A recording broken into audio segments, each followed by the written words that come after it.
अस्सलाम वालेकुम सब दोस्त कैसे हैं। आज मैं जिस चीज़ मौजू पे बात करूंगा और जिस मौजू पे वीडियो बनाएंगे वो है स्टैटिक आईपी। स्टैटिक आईपी काम किस तरह करता है, हम अगर आगे कस्टमर को देते हैं तो वो स्टैटिक आईपी पे किस तरह अगर रूटर चलाना चाहे रूटर चला सकते हैं, या माइक्रोटिक में से आगे स्टैटिक आईपी दे के माइक्रोटिक हम चला सकते हैं।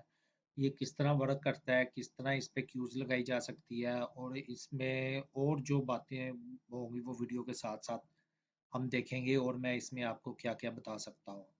इंशाल्लाह जी, शुरू करते हैं हम वीडियो। मैं सबसे पहले अपना विन बॉक्स ओपन करता हूँ। ले जी, ले जी, ये मेरा विन बॉक्स ओपन हो गया। इस पे कुछ कॉन्फ़िगरेशन है जो मैंने पहले की हुई है, जो सबसे फर्स्ट वीडियो है, उसमें ये सारी कॉन्फ़िगरेशन जो है अगर आप किसी ने लेनी होगी तो वो मिल जाएगी। उसका लिंक मैं डिस्क्रिप्शन में दे दूँगा। और लिंक हॉटस्पॉट का भी डिस्क्रिप्शन में दे दूँगा, और डीएचसीपी कैसे बनती है उसका भी लिंक डिस्क्रिप्शन में मैं आपको दे दूँगा।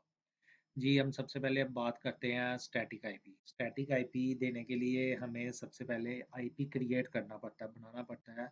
हम आईपी किस तरह बना सकते हैं जी। अब बात आती है जी, हमने आईपी अब कौन-सी लाइन पे देना है। फ़र्ज़ करें जी मेरा इंटरफ़ेस है इंटरनेट 5 लाइन। मैं इसी लाइन पे जो होगा आईपी मैं वो ही दूँगा, कि मैं इसको आईपी दूँ और वो आगे जो है इंटरनेट मेरा वर्क करे। तो चलें जी, मैं अब इसका जो है इसको आईपी एड्रेस में जाके पहले इसको आईपी साइन करते हैं, और फिर देखते हैं आगे जो बाकी सेटिंग है वो किस तरह होती है सेटिंग। वो सारी सेटिंग देखते हैं। जी, सबसे पहले मैं जो है एड्रेस में आऊँगा, आईपी एड्रेस में। ये देखें जी, ये मेरा जो है ये लैन का आईपी है, और ये जो मेरा ये वैन का आईपी है। हमने इन दोनों को नहीं छेड़ना, हमने न्यू आईपी बनाना है जी। ये देखें जी, मैं न्यू आईपी क्रिएट करता हूँ जी, 192.168.30.1/30, और ये हमने करवाना है इंटरफेस लाइन पे।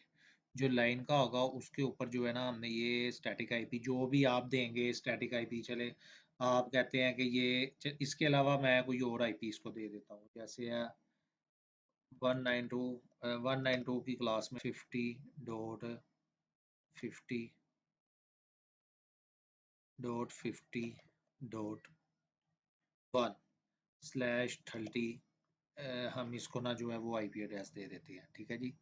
150.50.50.1 150.50.50.1/30 का हमने जो है ना इस लाइन पे जो है वो आईपी दे दिया है। इसको हम जो है अप्लाई ओके करेंगे, और उधर चेक करेंगे क्या ये वर्किंग करता है, हमारा आईपी जो हमने इसको आईपी दिया है क्या वो वर्किंग पे है या नहीं है। अब हम जो है मैं अपने रूटर की तरफ आऊँगा। रूटर में जो हमने स्टैटिक आईपी देगा 68.0.1। जी, मैं रूटर में आ गया हूँ। अब जो है मैं इसका ये इंटरनेट सेटिंग है, और इसको पहले से ना एक आईपी लगा हुआ है, उसको मैं रिमूव कर देता हूँ। यानी कि जो आईपी है ना,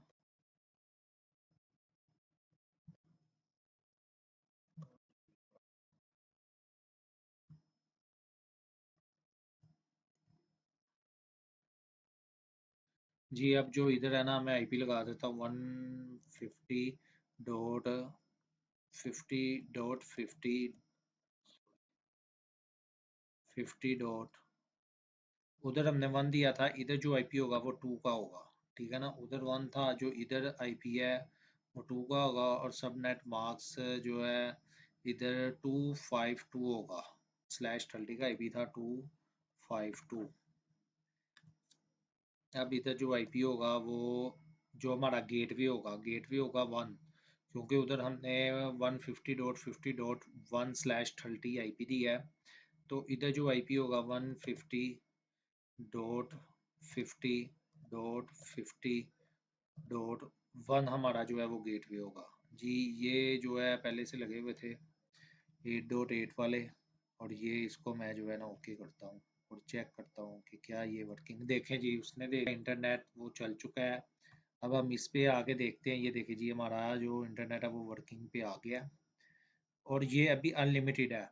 अब इस पे जो है ना हम क्यू लगाएंगे कि इस पे लिमिटेड क्यू किस तरह लगेगी, इसको हमने जो स्पीड देनी है वो किस तरह देनी है। आइए हम अपने रूटर की तरफ। अब ये देखें जी, ये क्यू का फोल्डर है। ये क्यू में हम आएंगे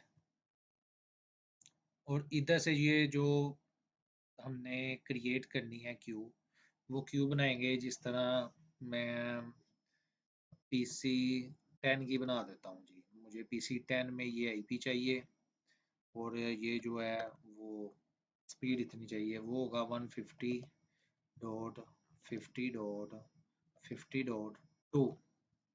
ये 2 आईपी एड्रेस जो उसमें लगा ना, ये गेटवे है ना इसका, 150.50.1 वाला गेटवे होगा जी। जो इसमें हमने पहले आईपी दिया था वो मैं आपको दिखाता हूँ। ये देखें, एड्रेस में आएंगे हम, आईपी एड्रेस में, और इस आईपी को हम जो है ना ओपन करेंगे तो ये देखें, ये जो आईपी है ये 1 का है, ये मतलब है ये गेटवे है। इससे जो नेक्स्ट आईपी होगा वो आईपी एड्रेस होगा जो हमने अपने रूटर में देना है जी। मैंने जो अपने रूटर में आईपी दिया है वो 150.50.50.2 दिया है, और 2 जो है वो आईपी एड्रेस है और 1 गेटवे है। ये देखिए जी, ये मैंने 150.50.50.2 पे ही मैं क्यों लगाऊंगा।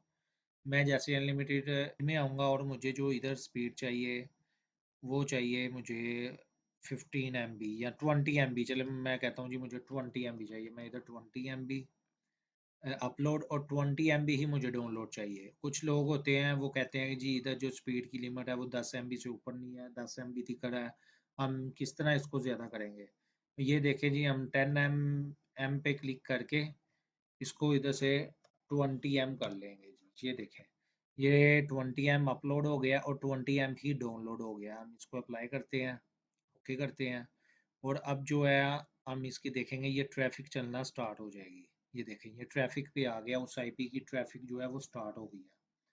हमने 20 MB किया है। अब जो है हम इस पे स्पीड टेस्ट करेंगे, क्या ये 20 MB जो हमने किया है इसकी स्पीड कितनी है कितनी नहीं है। स्पीड टेस्ट में आएंगे, ये देखें जी, और ये मैं आपको दिखाता हूँ। ये देखें,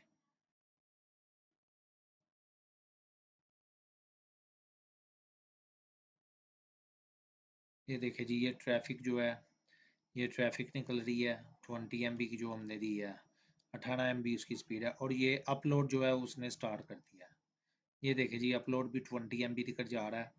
ये अभी मेरे जो पीसी पे है काफ़ी सारे जो है ना गूगल क्रोम पे यूट्यूब और काफ़ी चीज़ें ओपन है, जिसकी वजह से ये स्पीड हमें इधर कम शो करेगा, क्योंकि वो बैकअप ही होती है फाइलें और वो इंटरनेट वर्किंग में होता है और वो ले रही होती है। देखिए जी, ये स्पीड खत्म हो गई है, ये फिर भी मेरा 2 MB 3 MB तक नेट चल रहा है।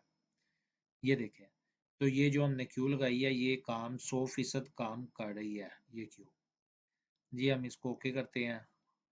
ये हमारा जो है हमने जो स्टैटिक आईपी दिया था वो वर्किंग कर रहा है। पे एक स्टैटिक आईपी दे सकते हैं? नहीं जी, हम एक लाइन पे बेशुमार स्टैटिक आईपी दे सकते हैं।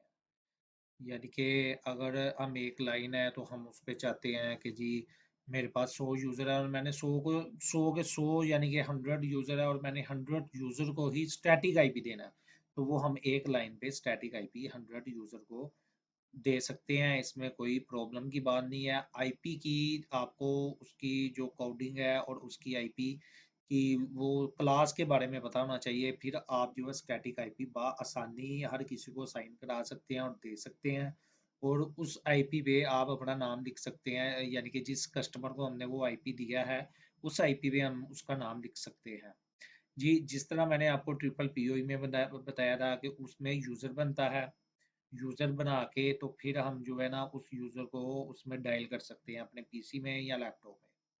उसके बाद मैंने आपको बताया था हॉटस्पॉट में भी यूज़र बनता है, और वो यूज़र का पेज जो ओपन होता है उसमें हम वो यूज़र और पासवर्ड डायल करते हैं तो हमारा नेट ऑन होता है। फिर मैंने आपको बताया इसके बारे में, डीएचसीपी के बारे में। डीएचसीपी भी इसी तरह कुछ इस तरह वर्क करती है कि उसमें जो है वो खुद ब खुद आईपी उठा लेती है, या उसको जो भी हमने कस्टमर को आईपी देना होता है तो उसको स्टैटिक हम बना सकते हैं डीएचसीपी में। जिस तरह आज हमने स्टैटिक आईपी बनाया, डीएचसीपी में भी हम स्टैटिक आईपी बना सकते हैं, उसमें कोई इशू नहीं है। और जो ये स्टैटिक आईपी है ये बोलते हैं जिस तरह के लोग आई एक आईएसपी को नेट प्रोवाइड करता है, तो वो उसको वो उसको स्टैटिक आईपी पे वो उसको स्टैटिक आईपी पे नेट प्रोवाइड करता है। और ये स्टैटिक आईपी पब्लिक आईपी भी होते हैं, जो हम किसी भी नेटवर्क पे बैठ के 4G हो या कोई भी नेटवर्क हो, तो हम अपना माइक्रोटिक को असेस कर सकते हैं बआसानी से।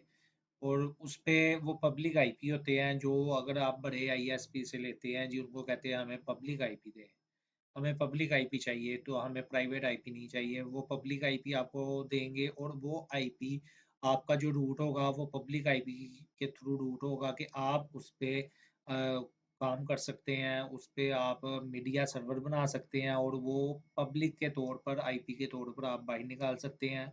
उस पे बहुत से काम हो सकते हैं। और जिस तरह माइक्रोटिक को पब्लिक आईपी से हम असेस कर सकते हैं बआसानी से।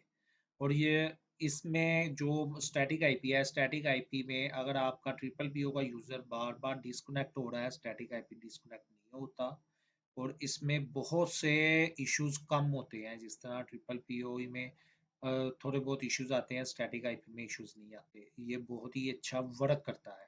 इसलिए बड़े आईएसपी काम कर रहे होते हैं, उनको ये स्टैटिक आईपी दिया जाता है, ताकि वो उनका नेट जो होगा रिलायबल चले और अच्छा चले, इसलिए उनको स्टैटिक आईपी दिया जाए। आज की वीडियो हम यहीं पे ख़त्म करते हैं। इंशाल्लाह ताला नेक्स्ट वीडियो के साथ हाज़िर होऊँगा। मुझे इजाज़त दीजिए, और दुआओं में याद रखिएगा।